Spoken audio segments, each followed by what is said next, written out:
Bobby yang gimana kalau istrimu kita kelola bersama, boleh nggak? Istri kamu kita kelola bersama.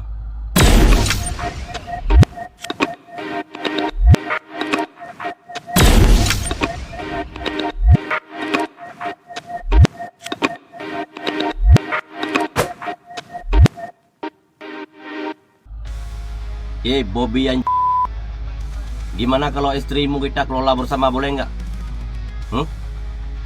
Istri kamu kita kelola bersama. Boleh nggak istrimu aku pakai 2 bulan 3 bulan? Boleh nggak? Kau itu tahu malu ya? Sama kayak mertuamu itu Jokowi yang ya kan? Sama kayak mertuamu perangaimu ya? Sama kayak Jokowi yang itu kan? Kalian tuh nggak tahu malu, keturunan Aceh, ngapain kau minta kelola bersama? Mana kalau tak mukamu, otakmu itu? Kalau istrimu gimana? Aku buat 3 bulan boleh nggak? Aku yang kelola istrimu 3 bulan boleh nggak? Tanya sama istrimu. Kan nggak ada otak kamu itu. Kalian itu rakus. Sama kayak mertuamu tuh rakus, Jokowi begitu juga dengan kamu tuh. Kalau ngomong tuh pakai otak, kau itu gubernur. Ya kan? Kau itu gubernur pakai otak, jangan kayak anjing, kayak mertuamu. Ngerti? Udah? Paham? Anjing kau. Istrimu itu ya buat aku ya? Boleh ya? 2 bulan ya? Nah, di video selanjutnya yang tersebar luas di media sosial, ada seorang pria berkaus yang tiba-tiba menyampaikan kritik pedas terhadap Bobby Nasution. Dan bukan cuma pedas, tapi juga menyentil soal hal-hal pribadi. Si pria itu menyebut-nyebut istri Bobby, yaitu Kahiyang Ayu, dan bahkan menyeret nama Presiden Jokowi ke dalam pernyataannya. Gak berhenti di situ, dia juga melontarkan kalimat-kalimat kasar dan tak pantas. Bahkan yang bikin heboh, dia sampai menyebut Bobby sebagai karena dianggap ikut campur soal pulau-pulau yang menurutnya adalah milik Aceh. Waduh, panas banget ya. Tentu saja video itu langsung menuai reaksi beragam dari warganet. Ada yang mengecam cara penyampaiannya yang dinilai terlalu emosional dan melewati batas. Tapi di sisi lain ada juga yang membela, menyebut bahwa ekspresi pria tersebut mewakili kekecewaan masyarakat Aceh yang merasa wilayahnya diambil alih secara sepihak. Nah, kita tarik napas dulu ya, soal batas wilayah emang sensitif banget. Apalagi kalau menyangkut identitas daerah, sejarah, bahkan rasa memiliki dari masyarakat lokal. Wajar kalau ada pihak yang merasa keberatan. Tapi perlu diingat juga, penyampaian pendapat tetap harus dalam koridor hukum dan etika.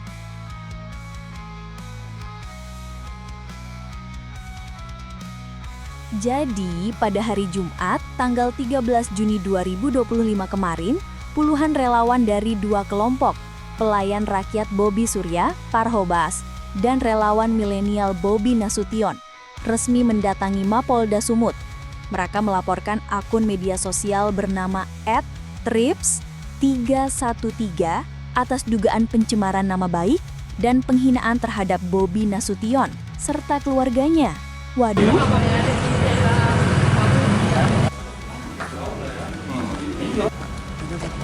Hari ini saya selaku relawan Bobby dari Parhobas, Pelayan Rakyat Ors Bobby Surya, datang ke Polda Sumatera Utara bersama dengan beberapa ketua-ketua relawan. Ada Bang Eji di sini juga, ketua milenial Bobby.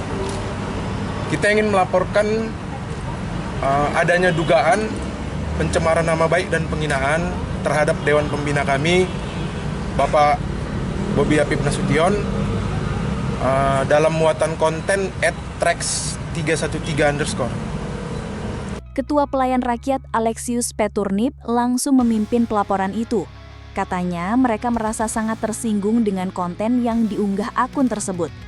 Dalam video atau unggahan itu, terdapat kalimat yang dinilai sangat tidak pantas.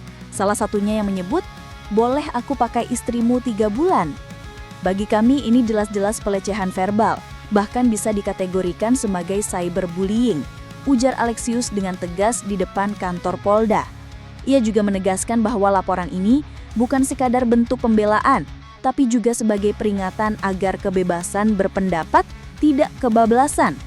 Kritik boleh, tapi tetap harus punya etika, apalagi kalau udah menyeret hal-hal pribadi dan keluarga. Hingga saat ini, belum ada keterangan resmi dari pihak kepolisian terkait proses lanjutan laporan tersebut. Tapi satu hal yang pasti, kasus ini menunjukkan bahwa batas antara kritik dan hinaan di media sosial makin hari makin tipis, dan kalau gak hati-hati, bisa berujung ke ranah hukum. Nah, Sobat Berita, pelajaran penting buat kita semua. Yuk, bijak bersosmed. Jempol boleh cepat, tapi pikir dulu sebelum posting. Jangan sampai kebebasan berekspresi berubah jadi masalah pidana. Mana Bang? Oh ya, rencana aja sini. Iya. Rencana aja apa? Bang.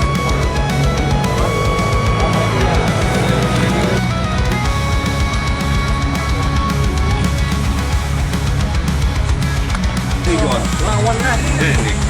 Gitu gimana? Ini udah kok ikut aja arahan.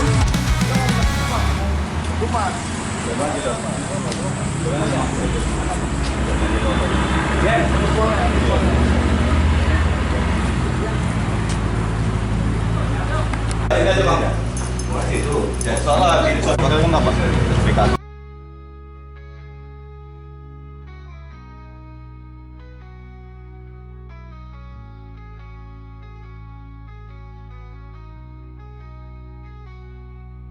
Baru-baru ini pakar hukum tata negara Ferry Amsari angkat suara soal wacana pemindahan 4 pulau di Aceh ke wilayah Sumatera Utara. Kata Ferry, Kementerian Dalam Negeri alias Kemendagri gak bisa sembarangan geser-geser wilayah administratif. Apalagi kalau wilayah itu udah ditetapkan dalam undang-undang. Kalau udah masuk undang-undang ya harus lewat undang-undang juga buat diubah. Gak bisa cuma lewat keputusan menteri atau peraturan pemerintah, kata Ferry tegas. Jadi kalau misalnya 4 pulau itu yang katanya dari Kabupaten Aceh Singkil mau dipindah ke wilayah Sumut, itu bukan hal kecil sob, harus ada dasar hukum yang kuat, bukan cuma keputusan sepihak. Isu ini mulai mencuat setelah beredar kabar bahwa 4 pulau di Aceh, yaitu Pulau Mangkir Besar, Mangkir Kecil, Lipan dan Pulau Panjang akan masuk ke wilayah Kabupaten Tapanuli Tengah, Sumatera Utara. Warga Aceh pun langsung bereaksi, bahkan beberapa tokoh masyarakat menyuarakan kekecewaan dan merasa tercederai. Wajar aja sih karena masalah batas wilayah itu nggak cuma soal administratif, tapi juga menyangkut identitas daerah, budaya, sampai hak-hak masyarakat adat. Ferry juga mengingatkan bahwa pembentukan, penghapusan, dan penggabungan daerah termasuk perubahan batas wilayah diatur dalam UU Nomor 23 Tahun 2014 tentang pemerintahan daerah. Jadi jelas, harus ada mekanisme hukum dan keterlibatan DPR jika ingin mengubah batas antar provinsi. Dia juga menambahkan kalaupun ada kesalahan dalam peta, itu bukan berarti bisa serta-merta dipakai sebagai dasar pemindahan wilayah. Peta bisa salah, tapi hukum harus benar. Begitu kira-kira maksudnya. Yang jadi perhatian juga adalah transparansi dan partisipasi masyarakat dalam proses ini. Ferry menekankan bahwa masyarakat harus diajak bicara. Gak boleh tiba-tiba ada keputusan, terus warga baru tahu belakangan. Negara ini negara hukum, bukan negara kekuasaan, ujar Ferry. Mengingatkan agar semua pihak tetap pada koridor aturan yang berlaku. Nah Sobat Berita, ini bukan pertama kalinya soal batas wilayah jadi sorotan.